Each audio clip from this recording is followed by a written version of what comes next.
Sanibonani, welcome back to enye video. Ngiyabonga kakhulu ukuthi ungene. Thank you very much. Ungakhohlwa ukusubscribe le channel, ulike video, ushare video as well as ukubuka ama-edits. Siyabonga kakhulu. So nakho sikhulumile ngodaba lukaSaul Phenduka oluphatha kabi kakhulu, yazi ukuthi uSaul Phenduka ke sebebuye bamxosha laphana kaKhaya 959. Khumbula sasikhuluma ngokuthi kuthiwa ususpendiwe. Saul Phenduka has been suspended. Esabuzana ukuthi ususpendwa nje uSaul Phenduka kaKhaya 959 radio ngoba kwenze njani. Waseziphendulela ke yena ke veza ukuthi no bamsuspende ngodaba lo lelo kaMinnie Dlamini. Khumbula ke uMark G ngenkathi esho ukuthi uMinnie Dlamini unokuthile endaweni thizeni ngesikhathi seshow lapha ePodcast and Chill benobhuti Mashabela kwaba khona iconversation eyayikhuluma ngama celebrities. Kwakhulunywa ngoMinnie Dlamini ke lapha nabafethu bekhuluma ukuthi ngoba muhle uMinnie why engakhiphi ke amadoda. Kwaba ulona uMark G owathi yena hayi maybe she smells somehow, okay. Okuyindlela vele abantu abaningi sayixeka kakhulu ukuthi how dare Mark G ukhulume kanjena ngamunye umntana. Hayi mfethu, for you nakhona married man to be suggesting ukuthi omunye umntana intombi yomunye umuntu smells ngaphansi. Hayi mfethu, ayingeke. Awuzame kancane ukhuphula isokisi like honestly that is not the way to talk. Samxeka kakhulu nathi sinje bafethu. I'm a fan of Mark G but I was like hayi Mark G hayi ngeke mfethu, you know what I mean. Ever since uMark G wakhuluma kanjalo izinto zange zingathi zihambe kahle mangisho ngoba kwakuzokwazwakala ukuthi uMinnie Dlamini ngathi uzoba suwisha into ekanjalo. So I think yowabuye walivula ke icala uMinnie Dlamini uteke uselivulile ke icala abakaKhaya 959 la kusebenza khona uSaul Phenduka njengoba ke co-host ngapha ka Podcast and Chill. AbakaKhaya 959 basuspenda uSaul Phenduka njengoba besikhuluma ngakho nje insuku ezidlulile. uSaul Phenduka ususpendiwe ukuthi udaba lukaMinnie Dlamini kwakhulunywa kabi laphana ngoMinnie Dlamini ka Podcast and Chill. Sabuzana thina ukuthi kanjani kwenzeka yini ukuthi unemsebenzi empili wone kulomsebenzi ongapha, right? Nikhulume kabi njengaloku bakhuluma kabi noMark G noma ke kwakhuluma uMark G uSaul ke zangakhulume lutho, but the fact that he was the co-host, right? Uthi mase sewumoshile kulomsebenzi ongapha and then uyoxoshela lolo daba lolo komunye umsebenzi oseparate okungawona loyo, like this matter with uSaul Phenduka. I'm like iyakhonakala vele leyo nto ukuthi usebenze ka Podcast and Chill ukhulume something asithi mhlambe nje nguye bekhulumile whatsoever kodwa uyoxoshwa komunye umsebenzi, uxoshela leyo reason leyo, not the other reason. Kuyethiwa no ngale wena sowenza ukuthile so ke manje hayi thina sifuna ukuzihlanganisa naloko so siyaxosha ngapha on a different job. I'm like njani intakaba like guys angaze ngisebenze ka radio angazi basebenza kanjani but I was like hayibo iyenzeka vele ngiyoxosha Samuel engisebenza kona kuthiwe mina ngimoshe ngapha komunye umsebenzi. Okay, kwathi ususpendiwe ke sathi hayi ukususpendiwe kushuthi uzobuya mangabe mhlambe useludlulile lolu daba abuyiselwe emsebenzini. Namhlanje kungena izindaba zokuthi ugcine khonje indlela uSaul Phenduka usexoshiwe ka radio kaKhaya 959 ngalo nalolu daba lokuthi uMark G wathi uMinnie Dlamini uno smell thizeni, right? So kuthiwa ke okay ithi ngifunde lapha siwenzile ama video on my other channel again. You can go and watch on Philile Barbara's Entertainment. Kuthi iqalile ke iyagqilaza inkulumo enenhlabathi kaSaul Phenduka noMark G.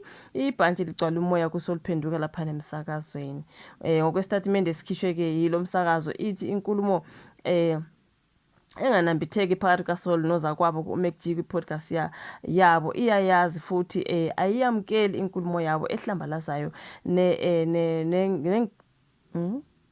nengenayo inhlonipho abayibhekisa ke kuMinnie Dlamini, right? So njengomsakazi ke oyingxenye yohlelo lasekuseni oluhamba phambili emsakazweni wethu, imibono yakhe ngale yankulumo yabo ayihambisani nemigomo yethu kanjalo ke nezinto abalaleli bethu abazilindele esiteshi sethu kushuthi uKhaya 959.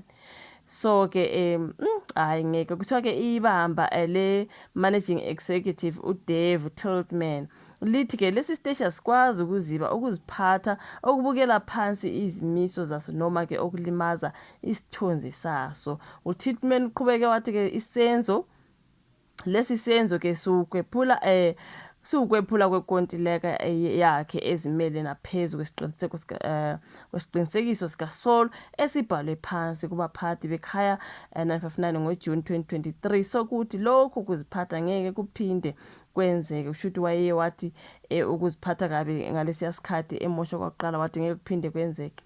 Manje bathi sekuye kwaphinda kwenzeka okusho ukuthi now they are firing him. So betrenda laphana ka Twitter ke usophenduka ngalolu daba ke lokuthi ke usexoshiwe emsebenzini. Abantu bethi ayi ngeke bafowethu kodwa njani. So yeah man ilona daba ke luka Solphenduka. Solphenduka and MacG must sue Kaya FM simple and plain lo nguNotaba Loyi lona uthi this is a defamatory smear campaign. You can never under our constitution be held accountable for someone else's statements, not a fucking chance. They must sue that Neanderthal David Tiltman in his personal capacity as well. nguNotaba Loyi esola ke uxoshwa kuka Solphenduka ebe kwakhuluma uMacG kungakhulumanga uSol. Ukhona we definitely stand with our boy Solphenduka. He did nothing wrong. Kaya FM can go to hell. They need to face uMacG and leave Solphenduka alone. I'm heading back to Motsweding FM and YFM. Nango munyeti hayibo elomsakazo Kaya 959 ngeke ngiyaphuma kuona. Bamxoshelana uSol engamoshanga kwakhuluma uMacG. Utomunye laphana Solphenduka is being punished for not leaving MacG behind after getting that Kaya gig. As much as he was a canned on Kaya, Saul still had a platform on a podcast and chill with MacG where he's able to fully express himself. We solemnly stand with our brother Solphenduka on this one. So yeah man, you guys, awukho nomunye ota ene happy ay umini naye and uKhaya nayo and what for firing uSol bonke nje hayi udaba foko bonke loyana uKhaya 959 bonke benomini Dlamini. Mina nginje ngamgxeka umini guys, angifuna ukungasho indlela kakhulu uSol so wow honestly I wanna say uMacG ngamgxeka uMacG ngendlela akhuluma ngayo ngomini Dlamini yayingekho nhle bafowethu inganambithekile yankulumo man. Ususuggest ukuthi umuntu madoda akhe awahlali because maybe unuka bafowethu come on. You know I'm a fan of MacG, I'm a chiller bafowethu kodwa hayi le yankulumo kwamina nje ngathi hayi.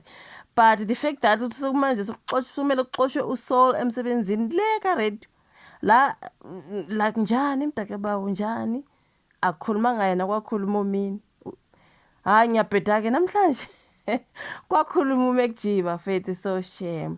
Umini Dlamini wakhe seke uyovula icala. So ke hayi iliyona ke into esiyenza ukuthi uSolphenduka axosheke emsebenzini because umini Dlamini uyabasuwa. Poor Solphenduka angazi ishuvo la ka comment section like subscribe share bese salandela sizobona la kwezayo ngikhathele manje ukusho into ezwrong.